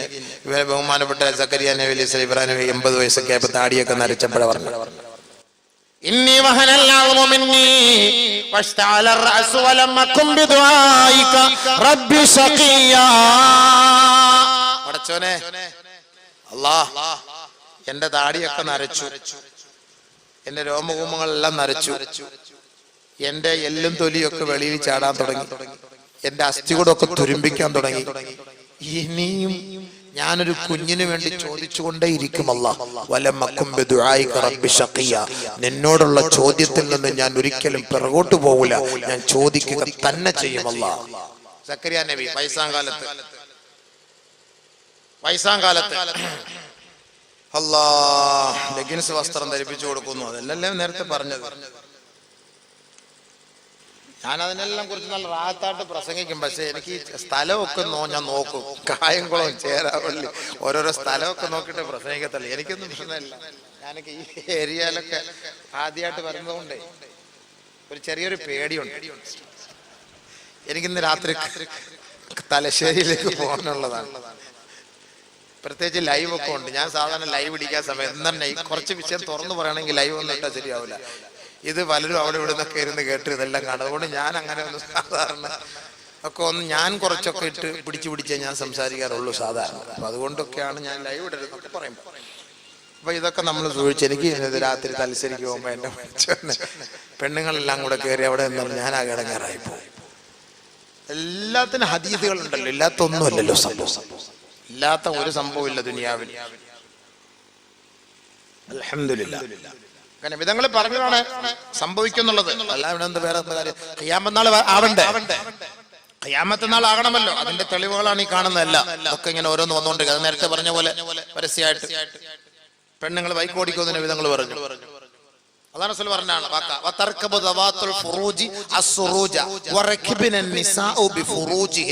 പരസ്യമായിട്ട് പെണ്ണുങ്ങൾ ഔറത്തും കാണിച്ചിട്ട് ബൈക്ക് ഓടിക്കും. പരസ്യമായിട്ട് ഔറത്ത് കാണിക്കാന്ന് പറഞ്ഞാൽ വസ്ത്രം ഇല്ലായികയല്ല, വസ്ത്രം ഉണ്ടാവും. പക്ഷേ വസ്ത്രം ഉള്ളത് ഇല്ലാത്തതുപോലെ, ഉള്ളത് ഇല്ലാത്തതുപോലെ. അതാണ് ഈ ലെഗിൻസ് എന്ന് പറയുന്ന സാധനം. ഇന്നർ വരെ കാണാം, ജട്ടി വരെ വെളിയിൽ കാണാം. അത് വരെ കാണിച്ചുകൊണ്ടാണ് ഈ പെണ്ണുങ്ങൾ വണ്ടി ഓടിക്കുന്നത്. ഇപ്പൊ ഒരു സാധനം ഉണ്ട്, മറ്റേ ഈ സ്ലിറ്റ് ഇവിടം വരെ കീറിയിരിക്കും. അപ്പൊ ഈ സാധനം വണ്ടി ഓടിക്കല്ല, തുഴയും. അതാ രസം, സഹിക്കാൻ പറ്റാത്തതാണ്. രണ്ട് കാലും അപ്പുറത്തും ഇപ്പുറത്തും എടുത്തിട്ട് ഇങ്ങനെ നിൽക്കും. ഒരൊറ്റ നിപ്പാണ്. അപ്പുറത്തോട്ട് ഇപ്പുറത്തോട്ട് 2 സെക്കൻഡ് നോക്കും, വല്ലതും വരുന്നുണ്ടോ എന്ന്. ഏതൊരു ഒറ്റ പാച്ചിൽ അപ്പുറത്തോട്ട്. പിന്നെ ഇടയ്ക്ക് ഒരുത്ത 120 വന്ന ഇന്നാലില്ലാഹി വ ഇന്നാ ഇലൈഹി റാജിഊൻ. യാ അല്ലാഹ്. ഇങ്ങോട്ടും നോക്കൂല, അങ്ങോട്ടും നോക്കൂല. ഞാനൊക്കെ എത്ര എണ്ണത്തിന് ഇടിക്കാൻ പോയത് അള്ളാഹ് എന്നെ പിടിച്ചു കയറി കാത്തുക. നമ്മൾ വിചാരിക്കുന്ന നിന്നാ ഇപ്പൊ പോകൂല സാധനം. അതറിഞ്ഞോണ്ട് നമ്മൾ വണ്ടി വിട്ട് ഒരു പെട്ടെന്നൊരു എടുപ്പം കൊടുക്കും. അങ്ങോ ഇങ്ങനെ നോക്കൂല. എന്റെ പൊന്നു കെട്ടിയോമാരെ, ഭർത്താക്കന്മാരെ, നിങ്ങൾ എന്തിനാ ഈ പെണ്ണുങ്ങളെ ഈ വണ്ടി മേടിച്ചു കൊടുക്കുന്നത്? അതിന്റെ അർത്ഥം എന്തിനറിയോ? ഈ പെണ്ണുങ്ങൾക്ക് ഈ വണ്ടി മേടിച്ചു കൊടുക്കുന്ന ഭർത്താക്കന്മാർ വിചാരിക്കും ഭയങ്കര സ്നേഹമുള്ളതുകൊണ്ടാണ്. അതൊന്നുമല്ല. താത്ത, നീ എങ്ങനെയും പോയി തീർന്നിട്ട് അവന് വേറെ ഒരെണ്ണം കെട്ടാനാ, ഇതിന് വേണ്ടിയിട്ടാണ് ഈ സാധനം എടുത്തു തരുന്നത്. നീ വിചാരിക്കുന്നത് എന്താ? എന്നോട് വലിയ സ്നേഹം ഉണ്ടെന്നാ. എന്റെ ശല്യം സഹിക്ക വയ്യാതെ അവസാനം നിന്നെ തൃപ്തിപ്പെടുത്താൻ വേണ്ടി ഒരു 10-40,000 രൂപ തുറന്ന് എടുത്തു കൊടുക്കും. ഇല്ലയോ പ്രസിഡന്റ് മൂളിയാ തീർന്നു, മൂളല്ലേ? അപ്പൊ ഇതിങ്ങനെ എടുത്തു കൊടുക്കുമ്പോ അവൾ ഇത് ഓടിച്ചോണ്ടോ എവിടെങ്കിലും ഒക്കെ വീണ് കയ്യും കാലും ഒടിഞ്ഞ് ഒന്നുമില്ല, ഒരു 2 മാസം മിണ്ടാ കിടക്കുമല്ലോ. വേറൊരു കാര്യമുണ്ട്, ഖിയാമത്ത് നാളിന്റെ അടയാളാ. പെണ്ണുങ്ങൾ ഭർത്താക്കന്മാരെ എടങ്ങേറാക്കുന്ന കുറെ പെണ്ണുങ്ങൾ ഉണ്ടാവും ഭൂലോകത്ത്. അത് ഖിയാമത്തിന്റെ അടയാളാണ്. നാവ് കൊണ്ട് സഹിക്കാൻ വയ്യാത്ത വല്ലാത്ത കഷ്ടമാണ് ഈ ഭർത്താക്കന്മാരെ എടങ്ങേറാക്കും നാവ് കൊണ്ട്. അങ്ങനെ കുറെ പെണ്ണുങ്ങൾ ഖിയാമത്ത് നാളിൽ ഉണ്ടാകും. അതിന് നബി റസൂലുള്ളാഹി പറഞ്ഞ വാക്കാണ്. അപ്പൊ നമ്മുടെ വിഷയം അതല്ലാത്തതുകൊണ്ട് പോട്ടെ. അപ്പൊ ഖിയാമത്തിന്റെ അടയാളം അല്ലാഹുവിന്റെ റസൂൽ പറഞ്ഞതൊക്കെ ദുനിയാവിൽ യാഥാർത്ഥ്യമാകണം. അതിന്റെ തെളിവാണ് ഇതെല്ലാം. ഇപ്പൊ സൗദി അറേബ്യയിൽ പോലും ഇത് കൊടുത്തു, ലൈസൻസ് കൊടുത്തു പെണ്ണുങ്ങൾക്ക് പരസ്യമായിട്ട് കച്ചേരിക്ക് അനുവാദം കൊടുത്തു, പരസ്യമായിട്ട് കളിക്ക് അനുവാദം കൊടുത്തു, പരസ്യമായ രീതിയിൽ തിയേറ്ററിൽ സിനിമ കാണാനുള്ള അനുവാദം കൊടുത്തു. എല്ലാം അനുവാദമായി. നബി തങ്ങളുടെ വാക്ക സംഭവിക്കണമെന്ന്. നബി തങ്ങളുടെ വാക്കല്ലേ ലാ തഖൂമു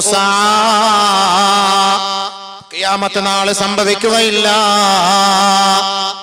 ഹത്താ തഖുദ ഉമ്മതി മാ ഖദൽ ഉമം والقرون قبلها شبرا بشبر وذراعا بذراع.